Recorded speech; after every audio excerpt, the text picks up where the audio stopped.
Nous allons clore ce chapitre par l'étude de la fonction de comparaison entre deux documents.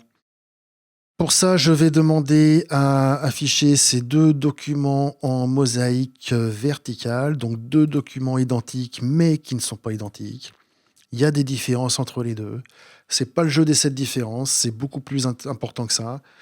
Ça, c'est des problématiques que l'on rencontre très couramment dans la vie professionnelle, dans la vie active, de savoir quelles sont les différences entre deux documents, quelle est la dernière version, qu'est-ce qui a été modifié, etc.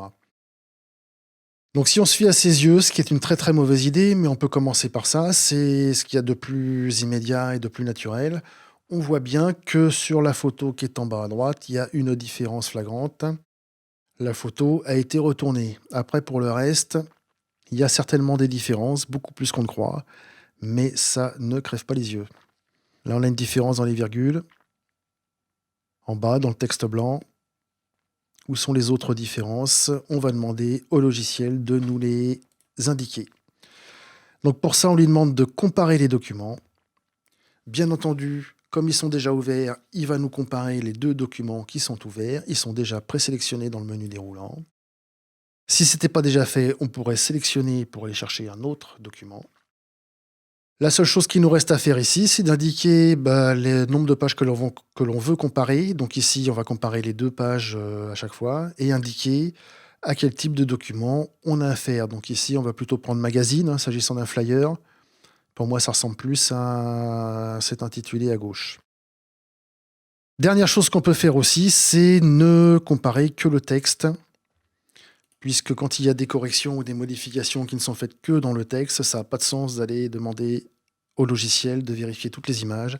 Ça prend du temps et c'est pas très intéressant puisque le résultat est déjà connu. Donc voilà, je clique sur comparer et Acrobat va générer en fait un troisième document qui va être un résumé des deux, un résumé des différences des deux. Voilà ce troisième document généré qui s'affiche avec toutes les indications nécessaires. Donc bien sûr la date, l'heure, le nom, poids, etc. des documents comparés. Et les premières infos que l'on a. Donc premier changement, page 1. Aucune page n'a été supprimée. Donc ça, on s'en doutait un petit peu d'ailleurs. Mais sur des gros documents, des longs documents, c'est pas évident du tout. Et la convention utilisée dans le rapport, donc pour indiquer des modifications, les contenus supprimés, etc. Donc maintenant, pour en savoir plus, il faut aller cliquer donc sur les pages du flyer 1 ou du flyer 2 pour connaître les différences entre les deux. Ici, on retrouve donc la légende des codes couleurs indiqués. Donc ça, on peut le fermer. De toute façon, c'est assez intuitif. C'est pas compliqué. On va repasser la page en page entière. Et on voit qu'il y a des modifications qu'on n'avait pas vues à l'œil. Donc ici, objet image remplacé. Donc en fait, c'est pas bien l'image, c'est ce qu'il y a devant l'image qui a été remplacé. Des fois, la syntaxe n'est pas toujours très très claire. Mais quand on clique dessus, de toute façon, on voit la différence entre avant et après. On voit ce qui a été modifié. Donc là, c'est pas terrible comme prévisualisation.